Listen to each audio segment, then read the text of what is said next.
शुद्ध भक्त चरण रेणु भजन अनुकूल। बोलिए शुद्ध भक्त चरण रेणु भजन अनुकूल। भगत सेवा परम सिद्धि प्रेमलती कर मूल। भगत सेवा प्रेमलती कर मूल। शुद्ध भगत चरण रेणु भजन अनुकूल। शुद्ध भगत चरण रेणु भजन अनुकूल।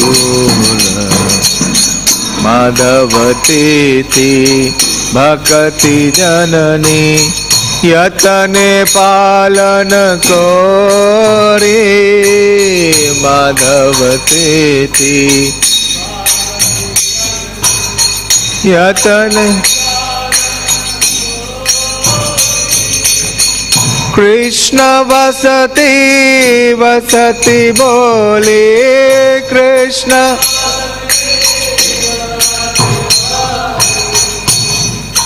परम आदर बोरे परम आदर।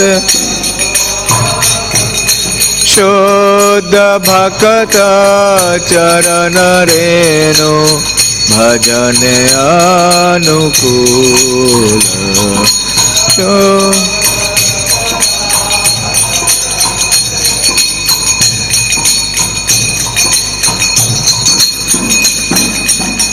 गौर अमर जे सब स्थाने करिल भ्रमण रंगे। गौर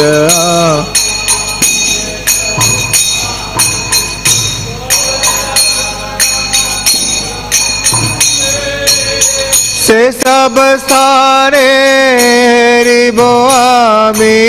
से सब स्थाने प्राणाय भक्त संगे।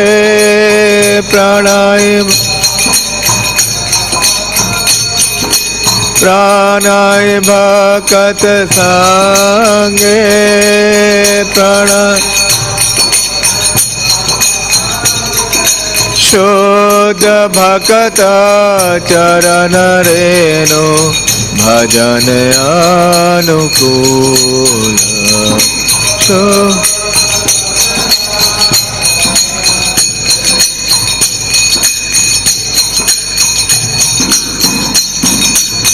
भगत सेवा परम सिद्धि प्रेमलती कर मूल।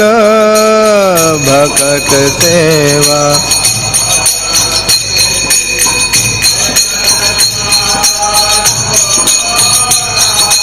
हरे कृष्णा कृष्णा कृष्णा हरे हरे। हरे राम राम राम हरे हरे।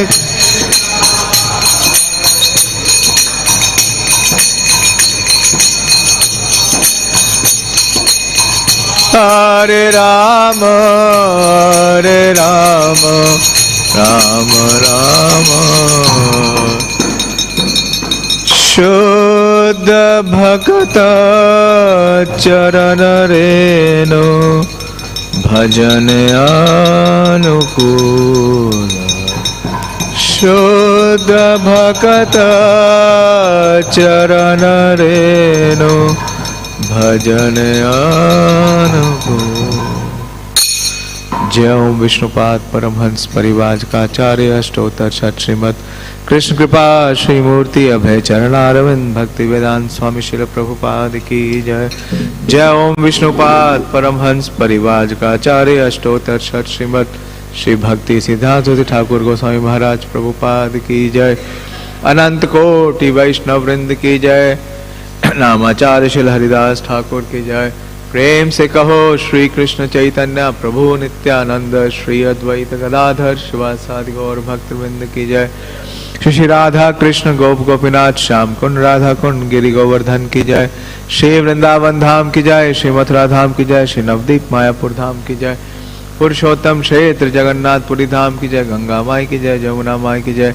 तुलसी देवी की जय। भक्ति देवी की जय। श्री हरिनाम संकीर्तन यज्ञ की जय। भगवत गीता बुक मैराथन की जय। श्री देवानंद पंडित तिरुभाव तिथि महामहोत्सव की जय। निताय गौर Premanandi Hari. All glories to the assembled devotees. All glories to the assembled devotees. All glories to Shri Guru and Gauranga. हरे कृष्णा। तो ये जो हमने भजन गाया, शुद्ध भगत चरण रेणु भजन अनुकूल, इसका वास्तव में जो प्रासंगिक पाठ है वो श्री देवानंद पंडित से ही प्रकट होता है। तो हम कई बार सुनते हैं कि शुद्ध भगत की चरण रेणु जो है वो भक्ति का मूल कैसे है। तो देवानंद पंडित के जीवन चरित्र से ये शिक्षा देने के लिए चैतन्य महाप्रभु ने इसे स्थापित किया है। जयो जयो श्री चैतन्य जयो नित्यानंद।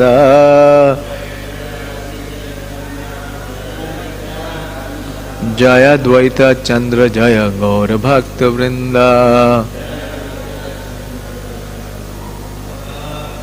जय जय श्री चैतन्य जय नित्यानंद।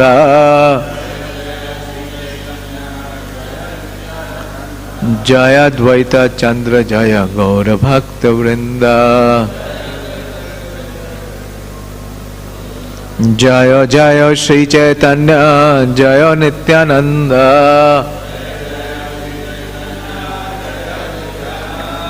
जय द्वैत चंद्र जय गौर भक्त वृंद। जय जय श्री चैतन्य जय नित्यानंद।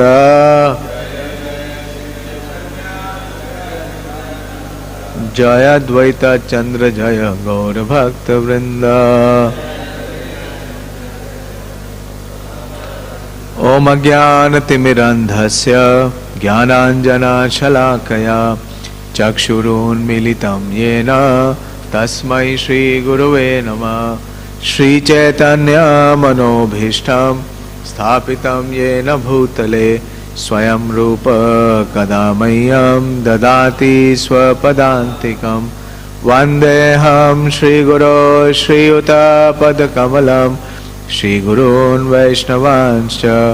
श्रीरूपं साग्रजातं सहगण रघुनाथान्वितं तं सजीवं साद्वैतं सावधूतं परिजनसहितं कृष्ण चैतन्य देवं श्रीराधा कृष्ण पादान् सहगण ललिता श्री विशाखान्वितं च।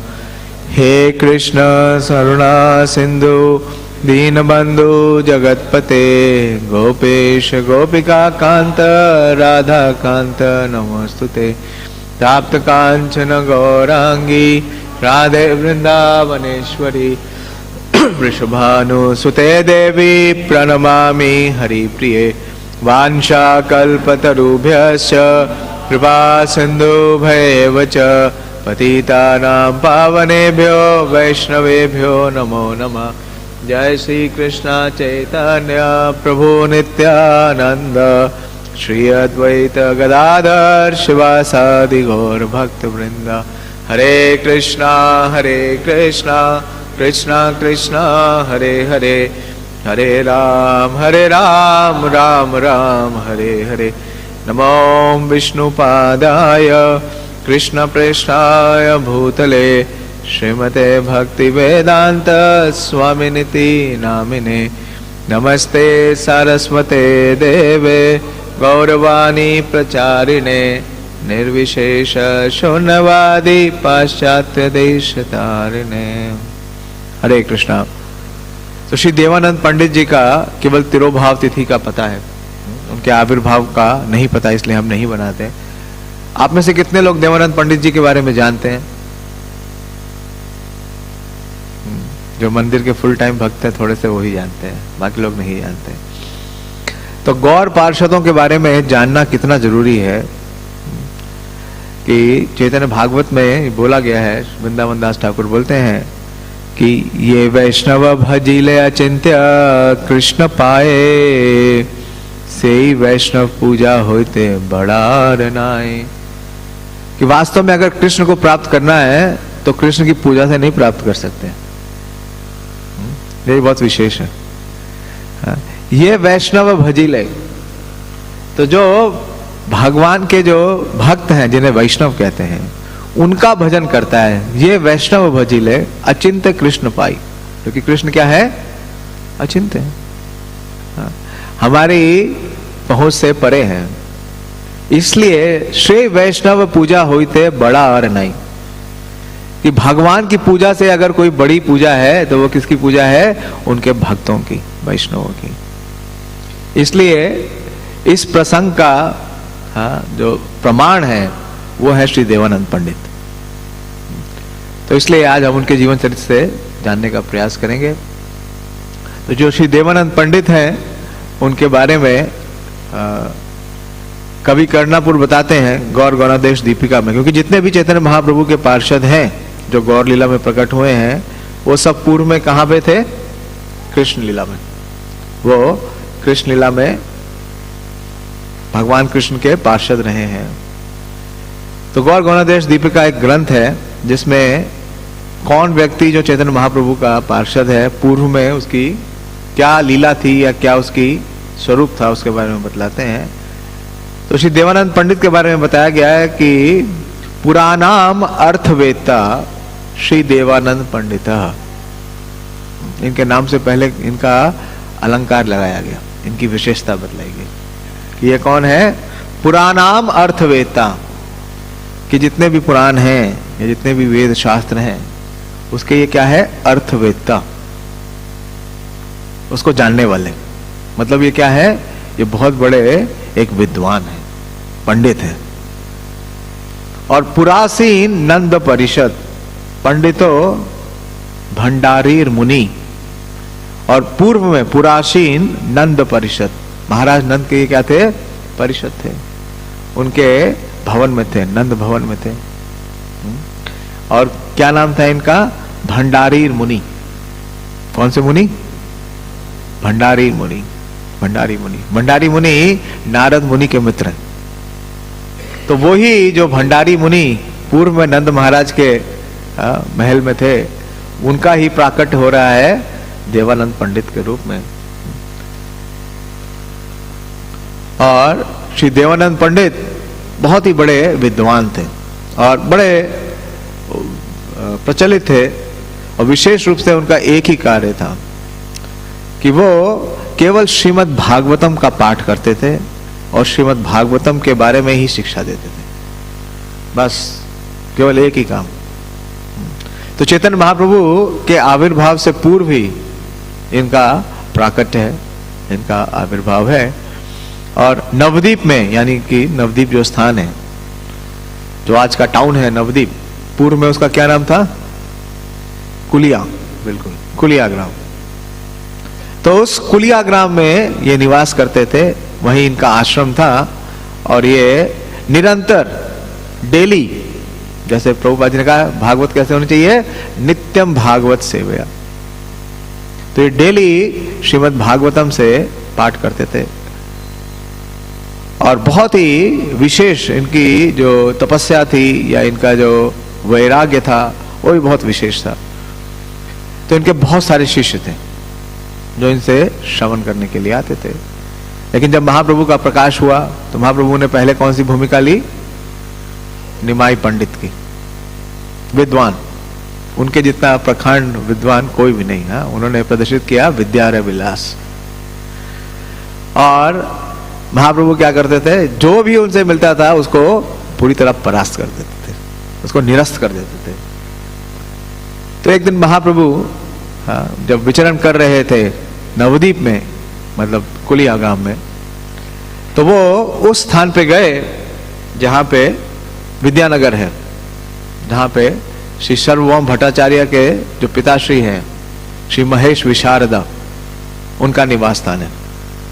तो उस स्थान से आगे जब बढ़े तो वो स्थान पे पहुंचे जहां पर श्री देवानंद पंडित क्या कर रहे थे, भागवतम का पाठ कर रहे थे। लाउड स्पीकर लगा होगा या कुछ यंत्र था, जो भी था, महाप्रभु दूर से आ रहे थे और उनके कर्णों में क्या होता है, ये ध्वनि प्रवेश करती है। तो बहुत सुंदर वृतांत दिया है चैतन्य भागवत में, इसका सुनना चाहेंगे?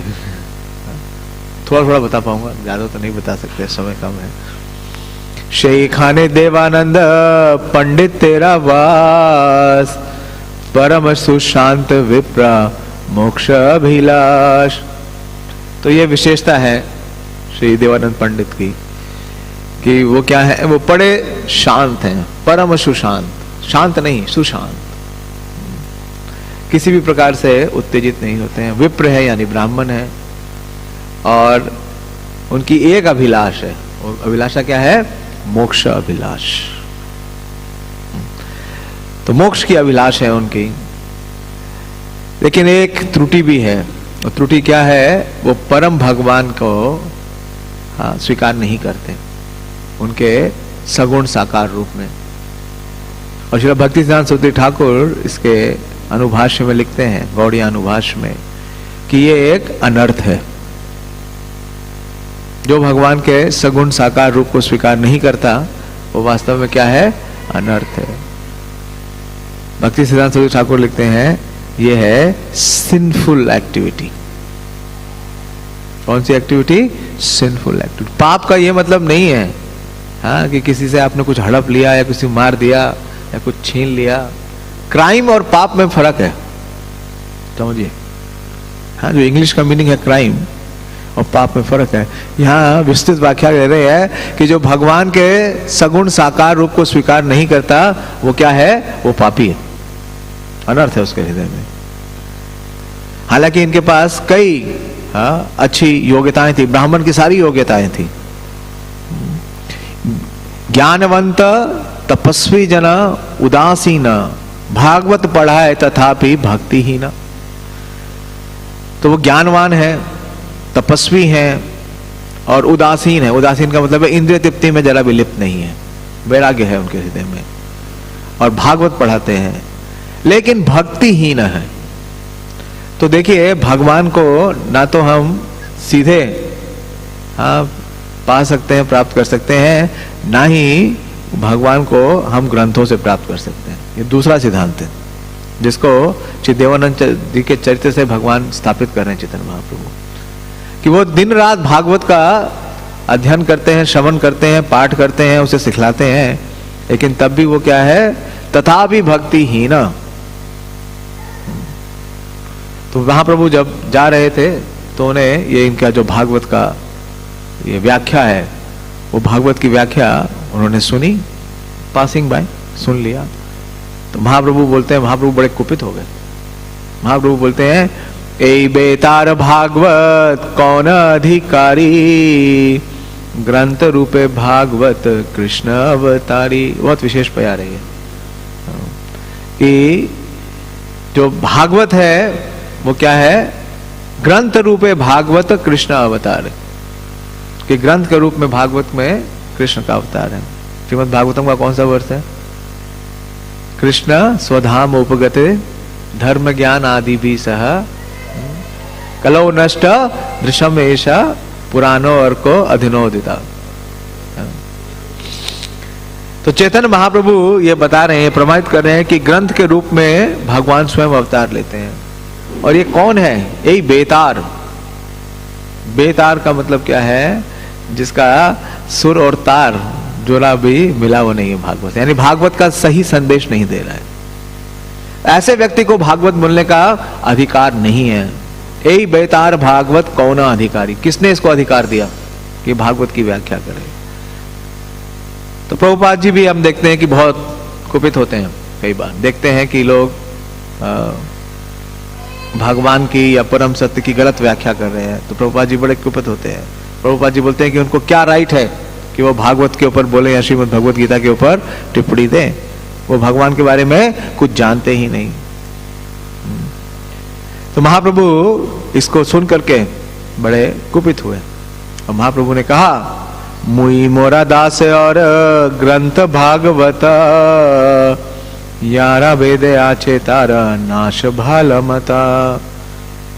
तो महाप्रभु ने कहा 3 चीज। मुई का मतलब है मैं, यानी कि भगवान, और ग्रंथ भागवत, और मोरा दास, कि भक्त, भगवान और भागवत, ये तीनों क्या है?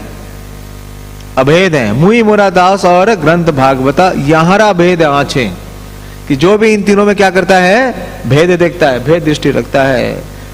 तारा नाश, उसका क्या होगा? नाश हो जाएगा। कैसे नाश होगा? उसकी जो मति है वो मति क्या हो जाएगी? वो भाला नहीं रहेगी। भगवान भगवत गीता में क्या बोलते हैं? अर्जुन क्या बोलते हैं?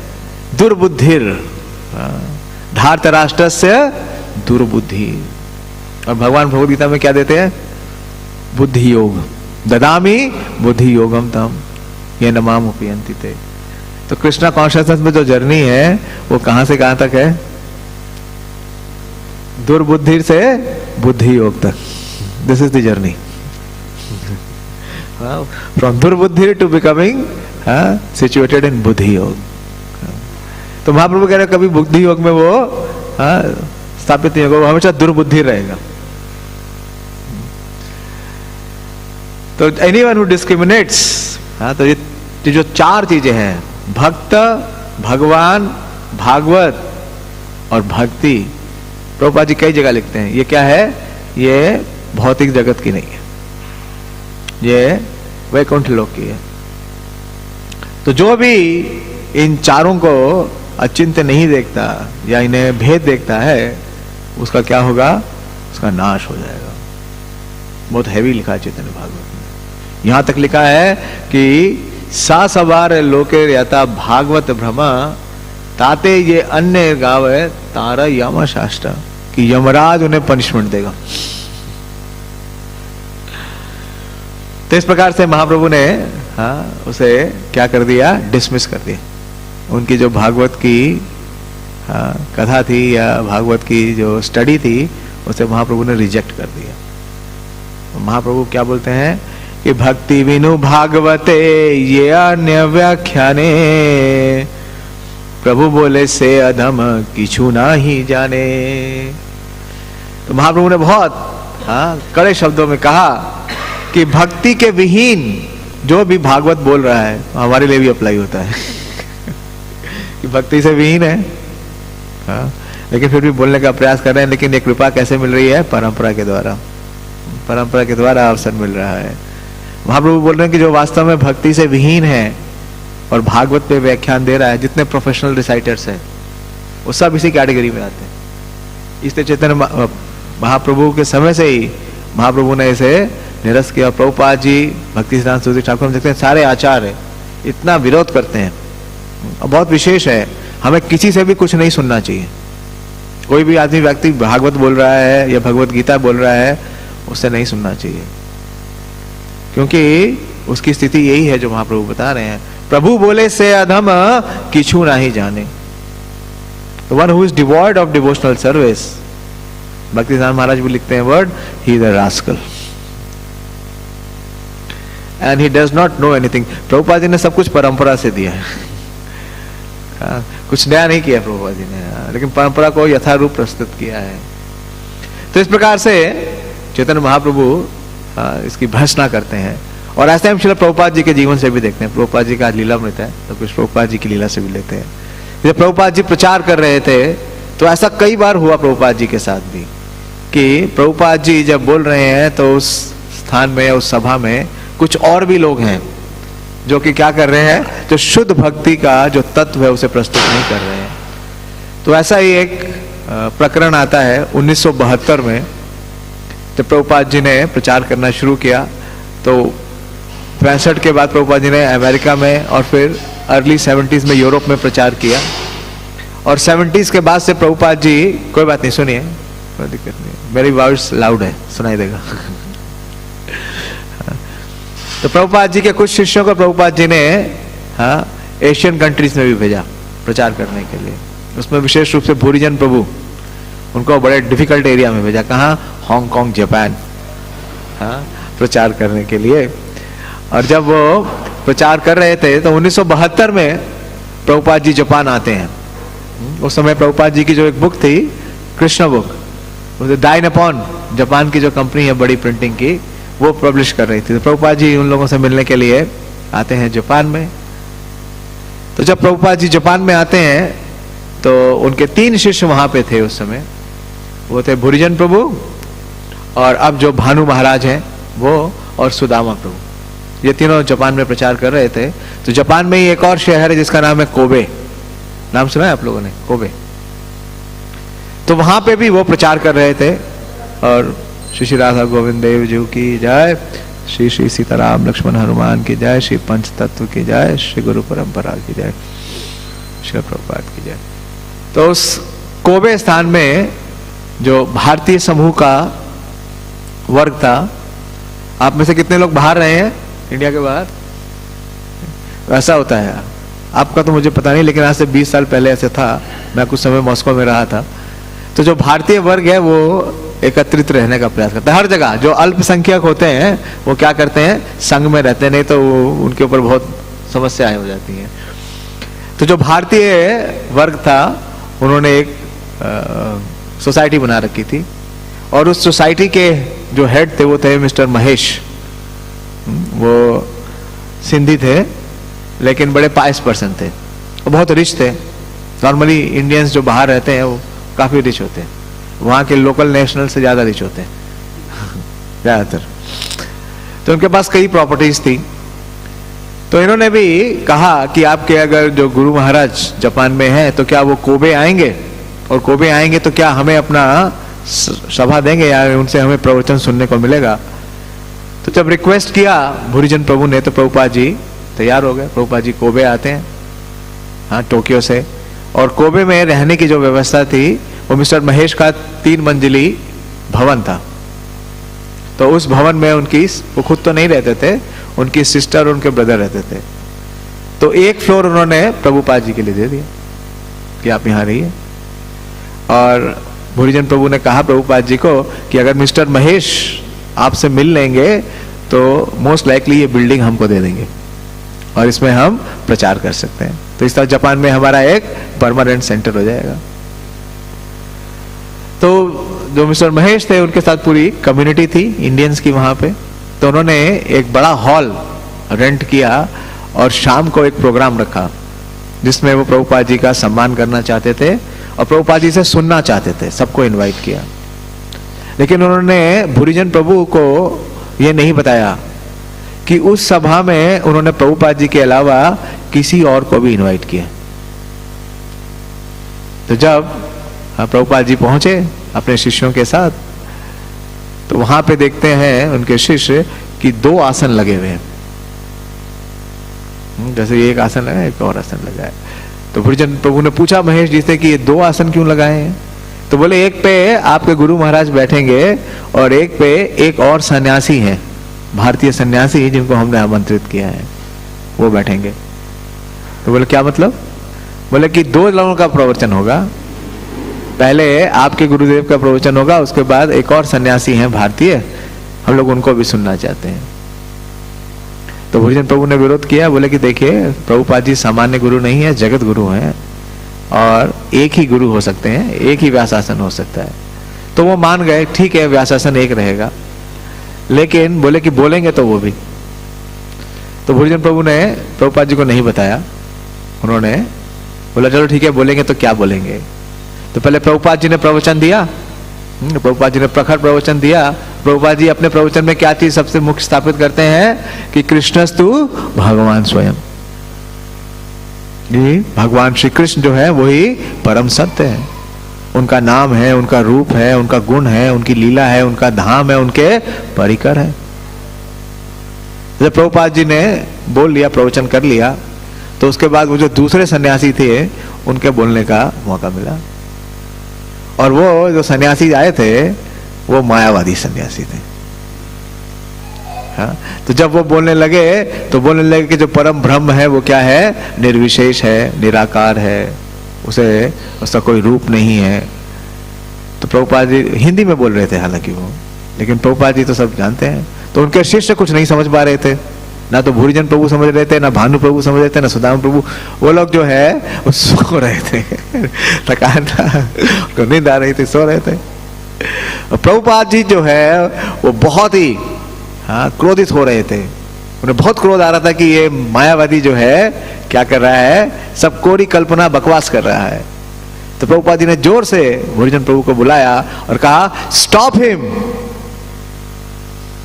इसे रोको। अब मैं बोल रहा हूं, गोपेश्वर प्रभु आए, बोले इन्हें रोक दो। सब लोग बैठे हुए सभा में क्या सोचेंगे, तो ये सोचे कि शायद इनको समझ में नहीं आया। तो 1-2 मिनट सोचने लगे, विचार करने लगे, हिचकने लगे। नया विदेशी लोग। प्रभुपाद जी ने दोबारा कहा, स्टॉप हिम, इसे रोक दो। तो इन लोग की समझ में नहीं क्या करें, कैसे जाकर के स्टेज पे चढ़े और रोके। तो ये तीनों करताल बजाने लगे और कीर्तन करने लगे। जोर जोर से कीर्तन करने लगे और कीर्तन करते करते स्टेज पे आ गए और स्टेज पे आके कीर्तन करने लगे और नाचने लगे। तो जब ये कीर्तन करने लगे और नाचने लगे तो जितने दर्शक लोग थे वो सब भी क्या हो गए, कीर्तन में शामिल हो गए। उस मायावादी को उसके बाद बोलने नहीं दिया। तो ये परंपरा है, कहां से चली आ रही है, महाप्रभु से। कि कोई भी जो व्याख्या परंपरा के अनुसार नहीं है, भक्ति के अनुरूप नहीं है, उसे कभी भी ना तो सुनना चाहिए ना बोलने देना चाहिए। इसलिए श्री सनातन गोस्वामी क्या कहते हैं, अवैष्णवो मुखाद गिरिम पूतम हरि कथामृतम। कि जो अवैष्णव हैं उनके मुख से हरि कथा भी नहीं सुननी चाहिए। महाप्रभु ने क्या कहा, मायावादी भाष सुनीले होए सर्वनाश। तो वो नाश क्या होता है, कौन बताएगा, क्या चीज नाश हो जाती है, बताइए। हाँ, क्योंकि महाप्रभु ने क्या दिया है, जीवेर स्वरूप होए कृष्णेर नित्य दास। और दास का मतलब क्या है, सेवा। तो अगर हम सोहम हैं, वी आर दी सेम, तो सेवा करने की समस्या समाप्त हो गई, सेवा कर रही नहीं है तो स्वामी बन जाएंगे, स्वामी बनने की अभिलाषा आएगी हृदय में। तो इस प्रकार से उसे रोका गया। तो महाप्रभु ने जस्टाइज किया देवानंद पंडित को, और महाप्रभु ने यह भी कहा कि तुम्हें याद है कि तुमने एक बहुत बड़ा अपराध किया है। अपराध क्या किया कि मेरे जो प्रिय भक्त हैं शिवास, जब वो सुनने के लिए आए थे तो आपने क्या किया, आपके जो शिष्यों ने उन्हें उस सभा से बाहर कर दिया। तो आपने बहुत बड़ा अपराध किया, आपने रोका नहीं उसे। तो इस प्रकार से चैतन्य महाप्रभु उसकी भर्त्सना करते हैं, उन्हें बताते हैं कि वो इस योग्य नहीं है कि वो भागवत पढ़ें या भागवत बोलें।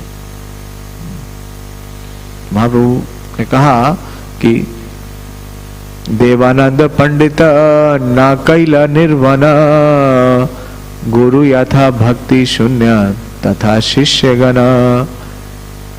कि जब आपके शिष्यों ने इस परम वैष्णव श्रीवास के साथ बुरा बर्ताव किया, तो इस जो देवानंद पंडित जब भागवतम कथा करते थे तो एक दिन उनकी कथा में श्रीवास पंडित भी आए। और श्रीवास पंडित क्या है, ये रसिक भक्त हैं।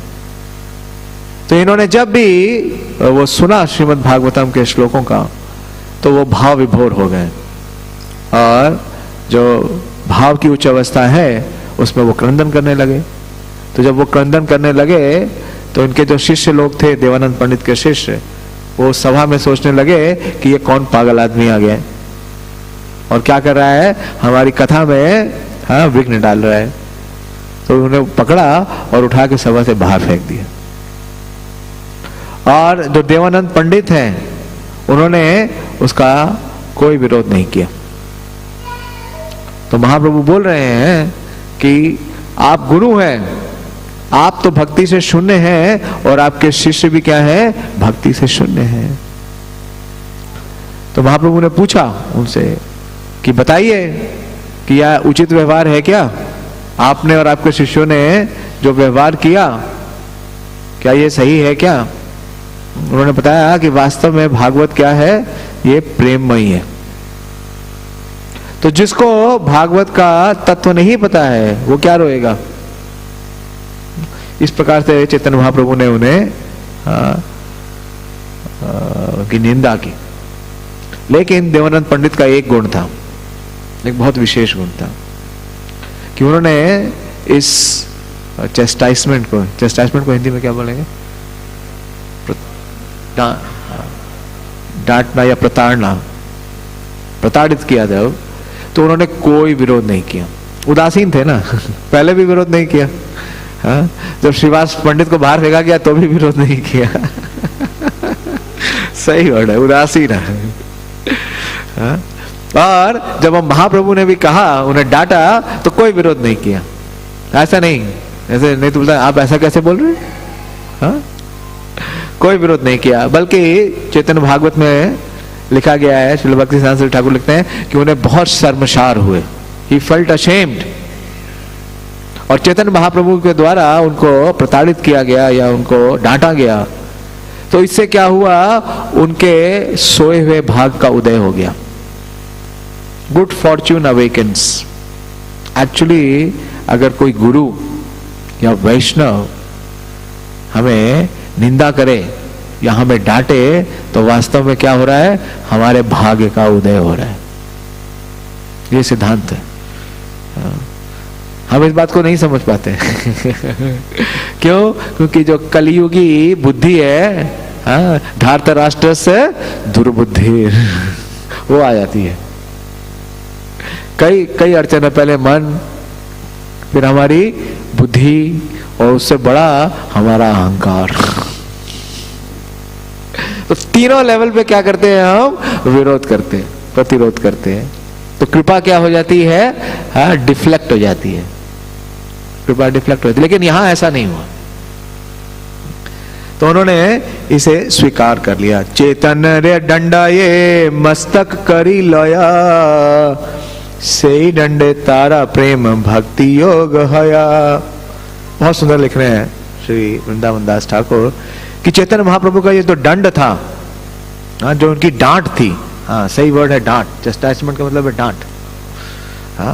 जो उनको दंड मिला, जो उनको डांट मिली, तो देवानंद ने क्या किया, देवानंद पंडित जी ने यही मस्तक करी लाया, अपने सर पे स्वीकार किया। और से दंड तारे प्रेम भक्ति योग हया। और इस दंड के द्वारा उनको क्या प्रदान कर दिया महाप्रभु ने, प्रेम भक्ति प्रदान कर दी। तो बहुत विशेष है भक्ति कैसे प्रदान की। तो एक बार प्रभुपाद जी के जीवन चरित्र में भी एक बहुत विशेष प्रकरण आता है। प्रभुपाद जी का अपने शिष्यों के साथ बहुत विशेष संबंध था, दोनों, प्रेम का भी और डांट का भी, दंड का भी। तो प्रभुपाद जी के एक बड़े ही स्नेहिल प्रिय शिष्य थे जिनका नाम था श्री हरिकेश स्वामी।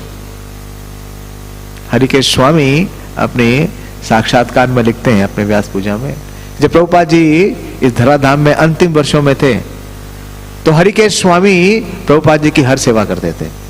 वो उनके सेक्रेटरी भी थे और सर्वेंट भी, दोनों रोल लेते थे। बहुत डिफिकल्ट है, दोनों रोल लेते थे। प्रभुपाद जी का सारा काम करते थे, सेक्रेटरियल काम भी करते थे, टाइपिंग भी करते थे, लेटर्स भी रिप्लाई करते थे, और प्रभुपाद जी की सारी सेवाएं भी करते थे।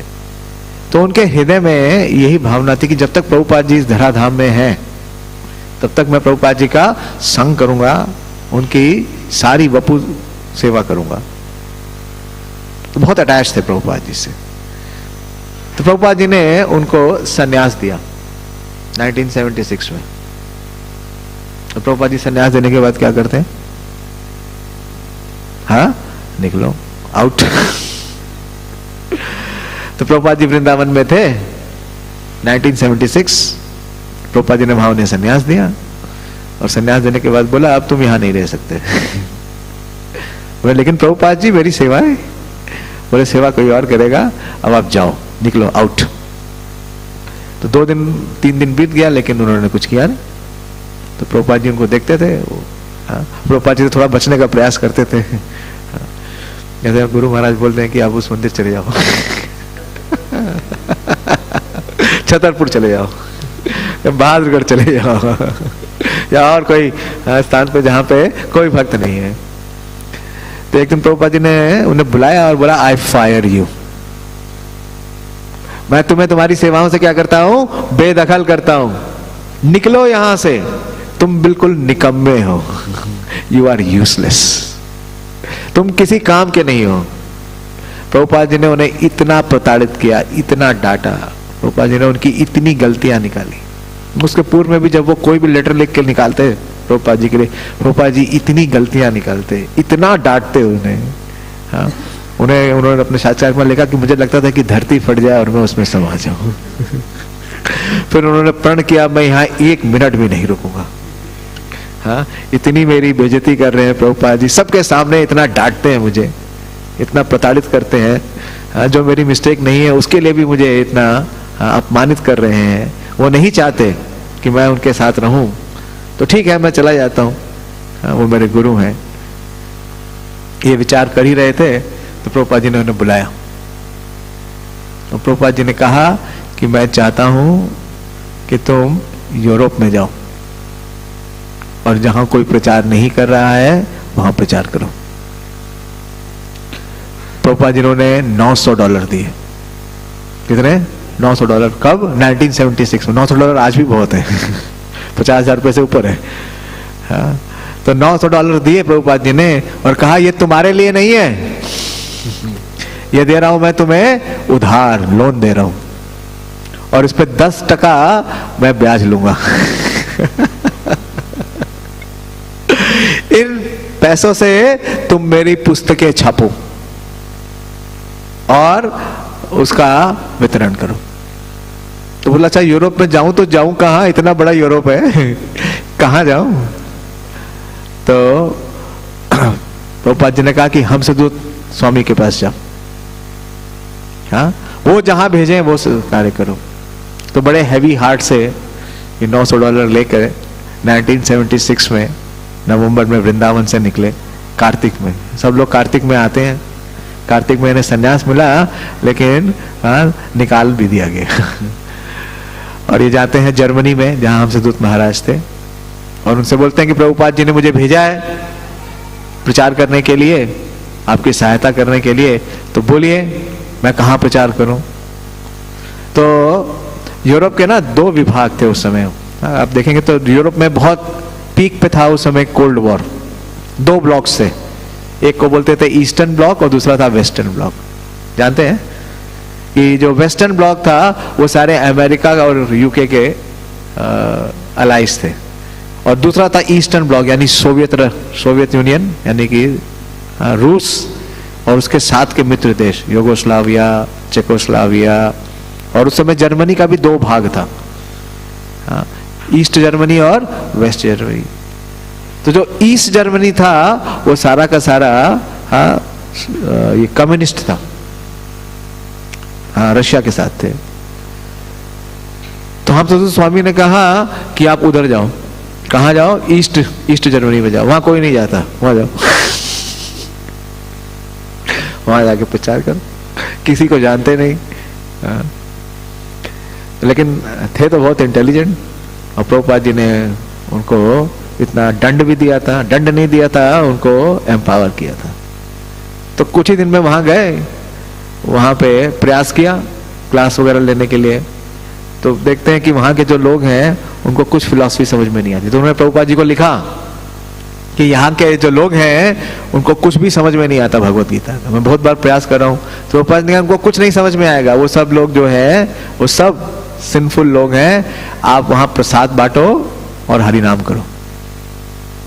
तो जब वो प्रसाद पाएंगे और हरिनाम करेंगे तो कुछ उनके पाप कम होंगे, पुण्य उदय होंगे, तब तुम इनको फिलॉसफी बताना और मेरी पुस्तकें छापो। प्रभुपाद जी का हर पत्र में एक ही जवाब, मेरी पुस्तकें छापो। तो जर्मनी में एक बहुत विशेषता है, अगर आप जानते होंगे ना, जर्मन की जो प्रेस है वो वर्ल्ड की बेस्ट है। विशेष रूप से आप जानते हैं उनकी जो एक प्रेस, इसका नाम है हाइडेलबर्ग।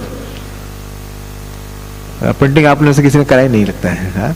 तो प्रिंटिंग का काम कराते थे आज से 15-20 साल पहले, तो किसी के पास अगर हाइडेलबर्ग की मशीन है तो उसकी बहुत विशेषता होती थी, सबसे बेस्ट मशीन होती है।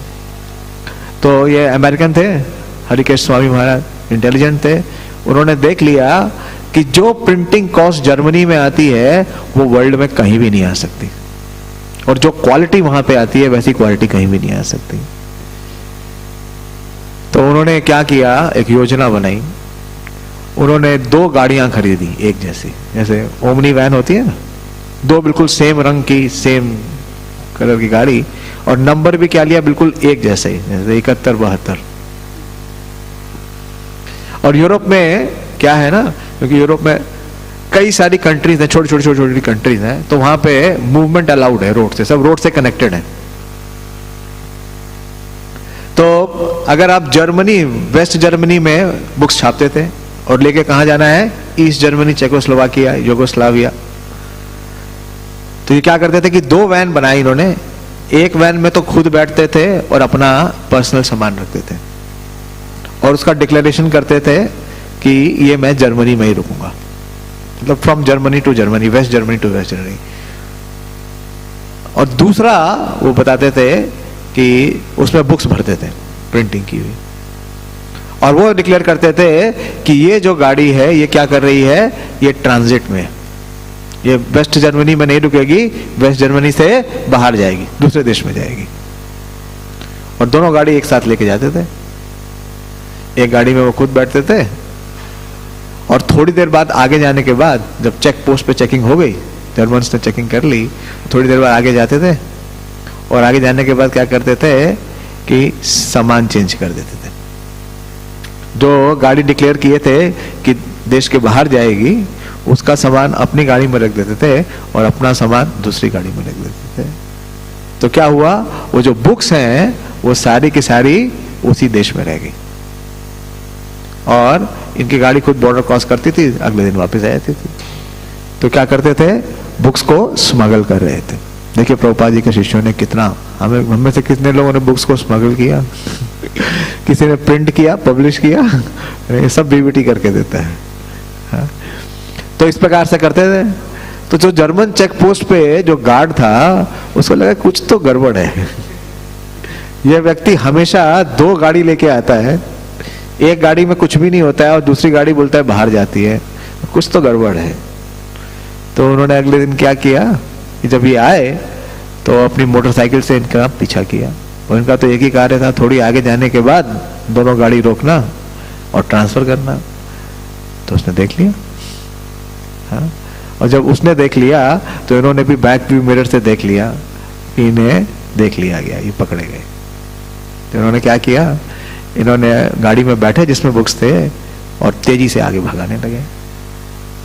लेकिन भगाएंगे तो कहाँ भागेंगे। हाँ? लेकिन क्या हुआ, जब ये ऐसे बुक्स लेके भाग रहे थे तो अचानक बहुत तेज बारिश आ गई। अब बारिश इतनी तेज आई तो मोटरसाइकिल पे था वो भीगने लगा। तो थोड़ा अपने आप को संभालने के लिए रुका, जितनी देर में रुका इतनी देर में गाड़ी बोझल हो गई बच गए। इतना बड़ा रिस्क। और 1 साल बाद 1977 में हरिकेश स्वामी वापस वृंदावन आए, अक्टूबर।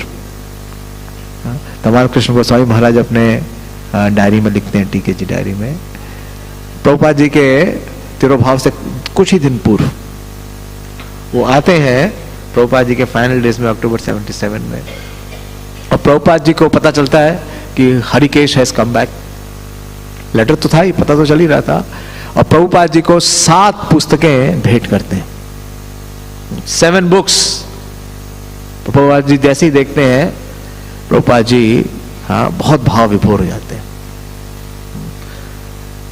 यूगोस्लावियन ईशोपनिषद, अंग्रेजी में नहीं है सब, ये सारे प्रस्तुतिकरण किसमें है, हाँ ईस्टर्न ब्लॉक की जो कंट्रीज हैं उनकी लैंग्वेज में। तो यूगोस्लावियन एडिशन ऑफ ईशोपनिषद 10,000 कॉपी। तो प्रभुपाद जी ने कहा कि केवल छाप रहे हो या बेच रहे हो? तो बोलते हैं कि it is selling like anything और प्रिंटेड इन वन डे। बोले एक दिन में छापी है सारी। फिर उन्होंने 20,000 Shrimad Bhagavatam canto 1 in German language, और उसका प्राइस बताया ड्योश मार्क 9 ड्योश मार्क की बेच रहा हूं। और पुस्तकें इतनी सुंदर, उनके जैकेट, उनका प्रेजेंटेशन इतना सुंदर, प्रभुपाद जी ने कहा कि इसको खाली कोई व्यक्ति देखेगा तो ले लेगा, पढ़ने की भी आवश्यकता नहीं। 7 पुस्तकें लाए थे। फिर उस समय कृष्णा बुक 3 भाग में प्रिंट होती थी, जानते हैं? ओरिजिनल जो कृष्णा बुक थी वो 3 पार्ट्स में थी। तो Krishna book 1 60,000 numbers, Krishna book 2 35,000, Krishna book 3 35,000। जब प्रभुपाद जी ने ये सुना तो प्रभुपाद जी बहुत भाव विभोर हो गए। प्रभुपाद जी रोने लगे, उनके प्रेम के आंसू पूरित होने लगे और बोलने लगे, ही हैज डिफीटेड। इन्होंने क्या किया? पराजित कर दिया। किसको? रामेश्वर स्वामी को। तो प्रभुपाद जी बोले, this is first class. Prabhupada ji बहुत प्रसन्न होते हैं। और फिर प्रभुपाद जी उन्हें बोलते हैं कि अगर मैंने तुम्हें डांटा नहीं होता, अगर मैंने तुम्हें निकाला नहीं होता, तो तुम ये सेवा कैसे कर पाते? तो इस प्रकार से हम देखते हैं कि देवानंद पंडित जी को भी जब ये प्रताड़ना मिली महाप्रभु से, हाँ, जब ये चेस्टाइसमेंट मिला, तो उन पर कृपा हुई कि कुछ दिनों के बाद उनके उस कुलिया आश्रम में श्री वक्रेश्वर पंडित, जो कि चैतन्य महाप्रभु के बहुत ही प्रिय पात्र हैं, वक्रेश्वर पंडित चैतन्य प्रिय पात्र, ब्रह्मांड पवित्र यार स्मरणे मात्र। वो इतने विशेष हैं। वो कौन है? वक्रेश्वर पंडित कौन है? क्या स्वरूप है उनका ब्रजलीला में? वक्रेश्वर पंडित, हाँ, चंपक लता नहीं है, तुंग विद्या सखी है वो।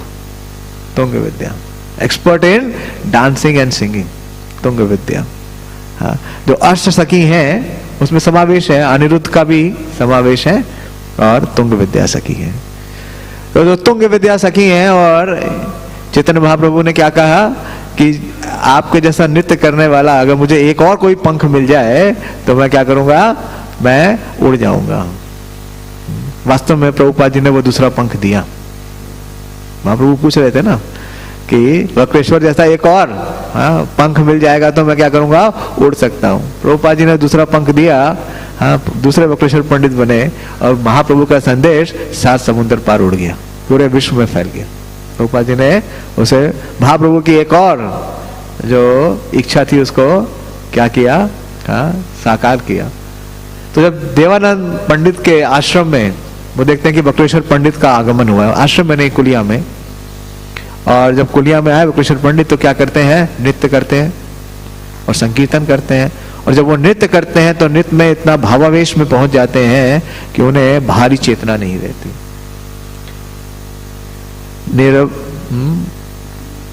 निर्वादी कृष्ण प्रेम विरह विभल, यार नृत्य देवासुर मोहित सकल। इतना विशेष नृत्य करते हैं कि सबको मोहित कर लेते हैं अपने नृत्य से। 72 घंटे लगातार नृत्य कर सकते हैं और इनके नृत्य को वो खुद भी स्वयं में भावावेश में चले जाते हैं। तो देवानंद पंडित ने क्या किया कि उनकी सेवा की। कैसे सेवा की? कि जब वो नृत्य कर रहे थे तो सबको थोड़ा दूर रखा ताकि उनको नृत्य करने का स्थान मिल जाए, नृत्य कर सकें। और नृत्य करते करते जब वो भावावेश में थे तो कई बार क्या होता था? गिर जाते थे। महाप्रभु भी थे, जब नृत्य करते थे तो क्या होते थे? भावावेश में आ जाते थे, ऊपर छलांग लगाते थे। छलांग लगाने के बाद कई बार क्या होता था? पृथ्वी पे गिर जाते थे या लोटपोट करते थे। तो उनके जो शरीर में जो धूल लगती थी उसे देवानंद पंडित क्या करते थे? स्वयं अपने हस्तों से साफ करते थे और उनकी जो धूल है अपने मस्तिष्क पे लगाते थे। तहारा अंगेरा धुली बड़ी भक्ति माने, अपन आरस सर्व अंगे करना लेपने। तो उनके शरीर पे जो धूल लग रही थी उसे वो क्या कर रहे थे, अपने शरीर में मल रहे थे। तो इस प्रकार से वो सेवा कर रहे थे। ऐसी सेवा चैतन्य महाप्रभु के लीला में भी हम देखते हैं। कौन करता है बताइए? कौन? कुंती माता की सेवा करती है? नहीं। जब चैतन्य महाप्रभु डांस करते हैं तो उनके जब वो गिरते, कौन? काशेश्वर पंडित। काशेश्वर पंडित वो यही करते हैं ना, गार्ड बनते थे। जब चैतन्य महाप्रभु पुरी में थे तो वो यही कार्य करते थे। हाँ, महाप्रभु जब नृत्य करें तो किसी को पास नहीं फटकने देते थे, उनकी सेवा करते थे। तो ये सेवा करने से उनके हृदय में क्या हो गया, परिवर्तन हो गया। कृष्ण सेवा होते वैष्णव सेवा बड़ा, भागवत आदि सब शास्त्र कैले दृढ़ा। कि कृष्ण की सेवा से बड़ी जो सेवा है वो क्या है, वो वैष्णव सेवा है। और इससे क्या हुआ, उनका जो अनर्थ था उसका नाश हो गया। सिंफुल एक्टिविटी लिखते हैं भक्ति में। क्या सिंफुल एक्टिविटी थी? कि वो चैतन्य महाप्रभु को परम भगवान के रूप में स्वीकार नहीं कर रहे थे। तो जब उन्होंने संग प्राप्त किया श्री वक्रेश्वर पंडित का और उनकी सेवा की, तो उनका जो अनर्थ था वो समाप्त हो गया। उनका चैतन्य महाप्रभु के प्रति क्या हो गया, आकर्षण जग गया। तो देखिए, हम लोग बोलते हैं ना कि हमारा भगवान के प्रति आकर्षण नहीं हो रहा है, नहीं है ना। हाँ, संसार के प्रति आकर्षण है या भौतिक पदार्थ में आकर्षण है, भगवान के प्रति आकर्षण नहीं है। उसका रूट कॉज ये नहीं किया हमने। हाँ, तो इससे महाप्रभु स्थापित कर रहे हैं कि कृष्ण सेवा होते वैष्णव सेवा बड़ा। चैतन्य भागवत अंत्य 3.485 बहुत विशेष है, पूरा पढ़ सकते हैं। बहुत डिटेल डिस्कोर्स दिया है और भक्तिदास महाराज ने बहुत विशेष तात्पर्य लिखे हैं। इस service to Vaishnava is superior, all scriptures headed by Shrimad Bhagavatam confirms this. तो इस प्रकार से ये सेवा करने से, और फिर वो उन्हें अपने आश्रम में ले जाते हैं। हाँ, उन्हें प्रसाद ग्रहण कराते हैं, उनके कपड़े साफ करते हैं। तो इस प्रकार से सब प्रकार की सेवा करते हैं। और इस सेवा करने का परिणाम क्या होता है कि जब चैतन्य महाप्रभु कुछ दिन बाद संन्यास ले लेते हैं, और संन्यास लेने के बाद महाप्रभु जब दोबारा वृंदावन जा रहे होते हैं, रामकेली से लौटने के बाद, तो कुलिया आते हैं दोबारा। बहुत विशेष वृतांत है चैतन्य चरितामृत में कि महाप्रभु के साथ कितने लोग थे, हजारों लाखों लोग थे। और जब महाप्रभु कुलिया आते हैं तो कुलिया में जितने भी अपराधी हैं उन सबको क्या करते हैं, उद्धार करते हैं। तो वो जब कुलिया में आए तो देवानंद पंडित को मिलते हैं। देवानंद पंडित को दर्शन मिलता है चैतन्य महाप्रभु का, और चैतन्य महाप्रभु उन्हें स्वीकार करते हैं। बहुत विशेष है उस पर भी। और महाप्रभु उन्हें बोलते हैं कि मैं आपको केवल इसलिए स्वीकार कर रहा हूं क्योंकि आपने मेरे परम भक्त जो वक्रेश्वर पंडित हैं उनकी सेवा की है। आपने उन्हें प्रसन्न किया है, आपने उन्हें प्रसन्न किया है, इसलिए आपने मुझे प्रसन्न किया है। तो इस प्रकार से श्री देवानंद पंडित के जीवन चरित्र से हम ये शिक्षा प्राप्त करते हैं कि अगर हम वैष्णवों की सेवा करते हैं तो हमारे जितने अनर्थ हैं या जितने अपराध हैं वो सब क्या हो जाते हैं, हाँ, सब साफ हो जाते हैं। और हमें कृष्ण भक्ति में प्रगति मिलती है और इसका जो गंतव्य है वो प्राप्त होता है। भगवान बोलते हैं अर्जुन से आदि पुराण में, ये में भक्त जना पार्थ ना में भक्त ते जना मद भक्तानां च ये भक्ता ते में भक्तात्मा मता। कि हे अर्जुन, पार्थ का मतलब है अर्जुन, ये मैं भक्ता जना पार्था, कि जो कह रहे हैं अर्जुन कि वो मेरे भक्त हैं, वास्तव में वो मेरे भक्त हैं ही नहीं। ना मैं भक्ता ते जना, वो मेरे भक्त नहीं है। लेकिन जो मेरे भक्तों के भक्त है, मत भक्ता नाम चाहिए भक्ता, वास्तव में वो मेरे भक्त हैं, वो मेरी आत्मा है। तो इस प्रकार से श्री देवानंद पंडित जी के जीवन चरित्र से हम ये शिक्षा ग्रहण करते हैं। बहुत सी शिक्षाएं हैं, विशेष रूप से ये शिक्षा है कि वैष्णवों की अगर हम सेवा करते हैं तो वास्तव में भगवान की जो कृपा है वो हम अहेतुक कृपा प्राप्त करते हैं। श्री देवानंद पंडित तिरुभाव तिथि महामहोत्सव की कुछ कह रहा है या कोई प्रश्न तो पूछे, बोले।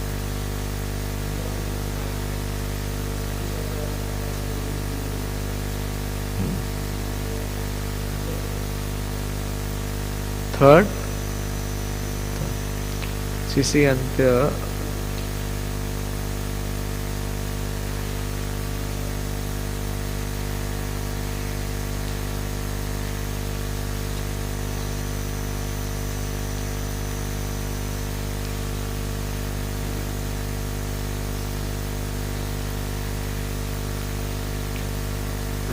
3.485 कृष्ण सेवा होते वैष्णव सेवा बड़ा, भागवत आदि सब शास्त्र कहले। उसमें भी भागवतम में भी आता है, कई जगह आता है। अहम भक्त पराधीन ही असंत इव दुज साधु विग्रस्त हृदय भक्त। आगे क्या है? साधु विग्रस्त हृदय, उसके बाद भक्त भक्त जना प्रिय, कुछ ऐसे ही है कई जगह। हाँ बोलिए। हरे कृष्ण।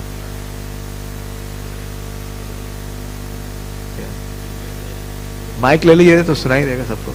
माइक है? अच्छा।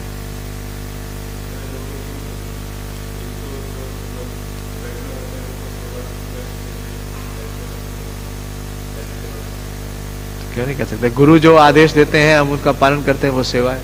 जो हमारी अथॉरिटी है, जो हमें निर्देश देते हैं, वो भी सेवा है। वो सेवा ही कर रहे हैं ना, वो सेवा करना है, उसका पालन करें, विरोध ना करें, प्रतिष्ठ ना करें, या उसमें कमी ना निकालें। मुश्किल है कि फॉल्स ईगो प्ले में आती है, दुर्बुद्धि आती है, ये सारी वो है ना ऑब्स्टिकल्स है, अनर्थ है।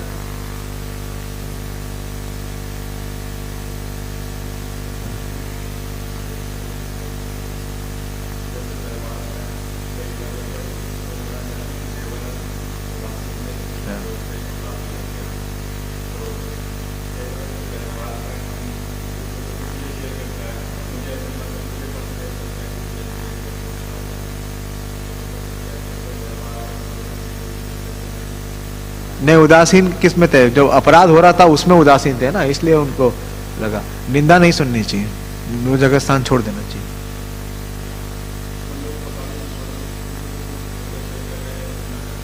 इतने तो इंटेलिजेंस रखनी पड़ेगी, नहीं तो अपने सुपीरियर अथॉरिटी से पूछिए। अगर हमको नहीं समझ में आ रहा तो जो हमारे सुपीरियर हैं उनसे पूछिए। कंफ्यूजन नहीं क्लैरिटी। हमारी समझ में नहीं आ रहा तो हमारे सुपीरियर से पूछ लीजिए, जो भी हमारे गाइड हैं उनसे शेयर करिए। जब आपका जो व्यक्ति अपना हार्ट शेयर करे तो अपना हार्ट आप भी तो शेयर कर सकते हैं। आप क्लैरिफाई कर लीजिए, ठीक है? क्या समझते हैं? शेयर नहीं करना चाहते। हमेशा safe is to remain under consultation, not to take independent decision. That is very dangerous, because we will not be able to distinguish between the two. So safe, secure is to always take consultation.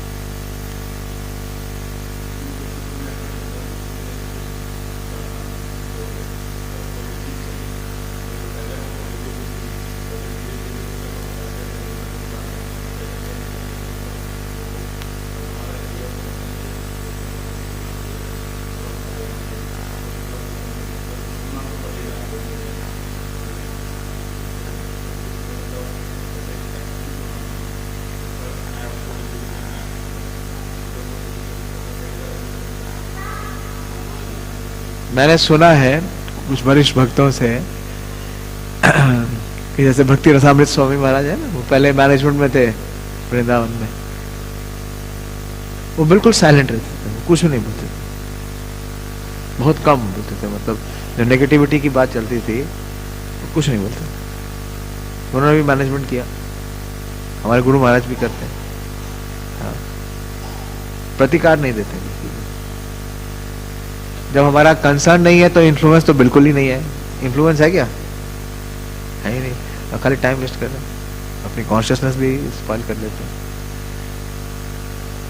लेकिन हमारे क्या है ना, वेग बहुत है, हम अपना ओपिनियन दिए बिना मानते नहीं है। पहला ही वेग है ना, कौन सा वेग है? वाचो वेगम। तो वो एक फंसा लेता है, हमको एंगेज कर देता है उसमें। हम उदासीन कहाँ हो पाते हैं? होते हैं क्या उदासीन? प्रभुपाद जी कर्मण्येवाधिकारस्ते में एक बड़ा रेवोल्यूशनरी स्टेटमेंट देते हैं, disinterested obligatory duties diligently. D और डी मैंने करके याद किया है। डिसइंटरेस्टेड और क्या है? ऑब्लिगेटरी ड्यूटी है, भाग भी नहीं सकते हैं, लेकिन कैसे करना है? डिलीजेंटली। यही आर्ट है।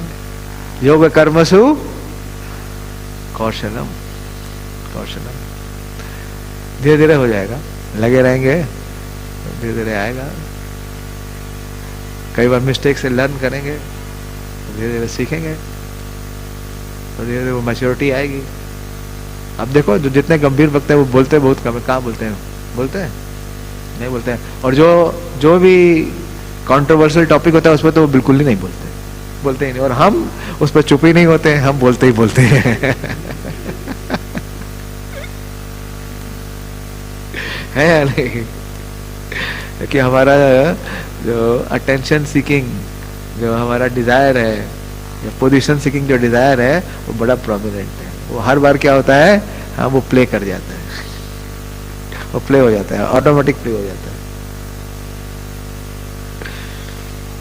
तो जैसे जैसे स्थायित्व आएगा, सिद्धांत पता चलेगा, ये सेवा करेंगे तो अनर्थ हटेंगे। इसलिए भक्ति सिद्धांत महाराज बहुत गहराई से लिखे। मैं इसके ऊपर विचार कर रहा था। एक्चुअली ये लेक्चर मैं आज नहीं प्रिपेयर किया, पॉसिबल नहीं था। 2 साल पहले सेम लेक्चर दिया था द्वारका में, हाँ लंबा लेक्चर था 2 घंटे का। तो मैंने कल ही देखा कि बक्रेश्वर पंडित जी का, मैंने आपको फोन भी कर रहा था, अब क्या करूं? तो मैं अपने नोट्स निकाल रहा था तो मिल गया नोट्स। मैं पढ़ रहा था सुबह थोड़ा सा, तो भक्ति सिद्धांत सरस्वती ठाकुर यही लिख रहे हैं कि ये एक अनर्थ है कि वो भगवान को स्वीकार नहीं कर पाए। देखिए कितना बड़ा अनर्थ है।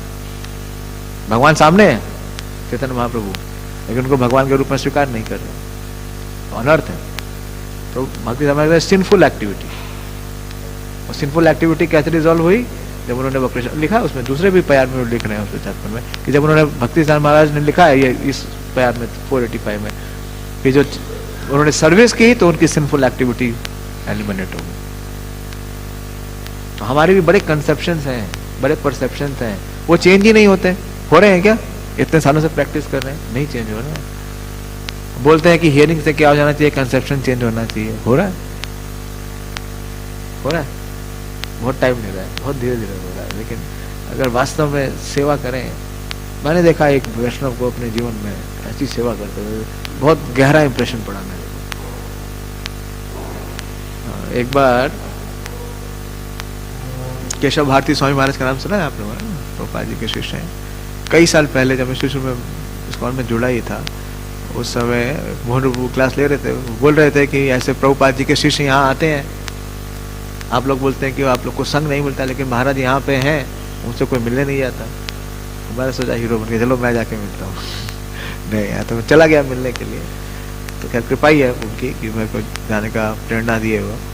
तो वहाँ पे देखा कि महाराज बिल्कुल बेड रिडन थे, 4 मंथ्स तक हमारे मंदिर में थे, बिल्कुल बेड रिडन, बैक में बहुत ज़्यादा तकलीफ थी। और उनकी सेवा करने के लिए एक भक्त आए यूके से, वो जो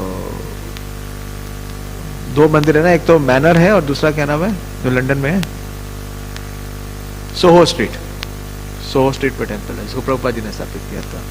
वहां से एक भक्त आए, 4 महीने राधानाथ स्वामी महाराज के शिष्य हैं। उनको कल ही राधानाथ महाराज ने भेजा कि तुम्हारा एक ही काम है कि केशव भारती महाराज की दिन रात सेवा करो। मैंने उनको सेवा करते हुए देखा, वो रूम से बाहर तक नहीं जा पाते थे। मुझे एक दो और इतनी विशेष सेवा करते थे, उन्होंने सेवा में ही मुझे जोड़ा। वो 4 महीने उनका केवल एक ही कार्य था कि महाराज की सेवा कर। कोई मंगल आरती नहीं जाते थे, कहीं नहीं जाते थे, वो गेस्ट हाउस के बाहर नहीं निकलते थे, रूम के बाहर नहीं निकलते मैं पहली बार कभी किसी को इस प्रकार से सेवा करते हुए देखा। तो यही किया बक्रेश्वर पंडित जी ने। हम हमारा कमिटमेंट कितना है? कंप्लीट तो नहीं है ना, पार्शियल है, और उसमें भी बहुत सारी कंडीशंस लगा रखी हैं।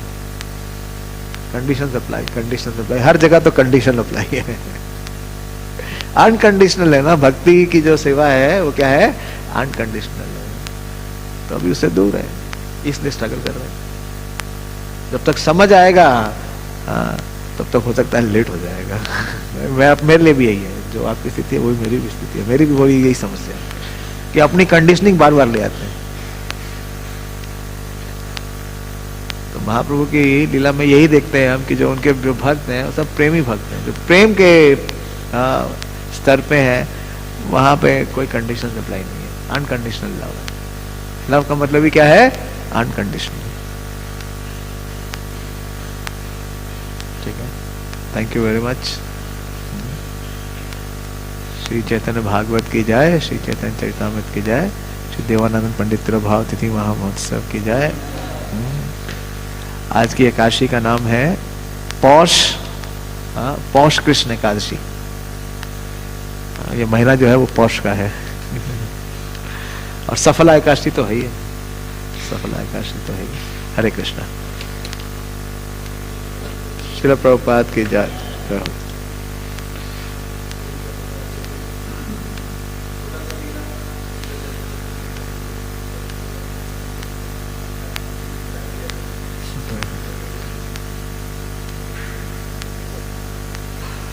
हरे कृष्णा कृष्णा कृष्णा हरे हरे, हरे राम राम राम।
जैसा आता है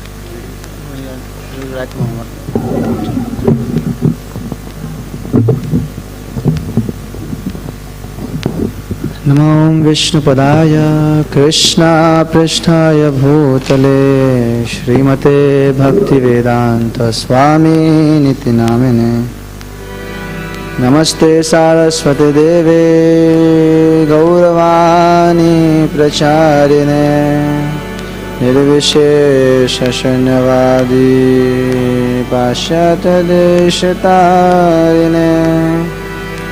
श्री कृष्ण चैतन्य प्रभु नित्यानंद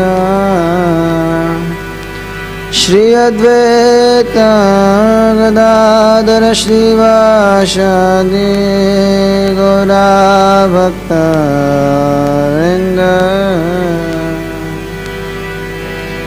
हरे कृष्णा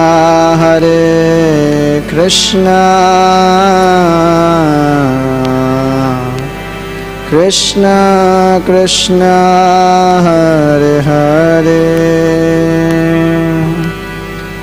हरे Ram Ram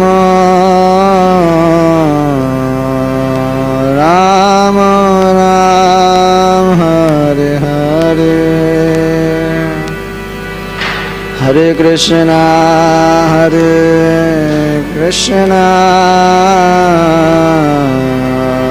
Krishna Krishna Hare Hare Hare Ram Ram Ram Hare Hare Hare Krishna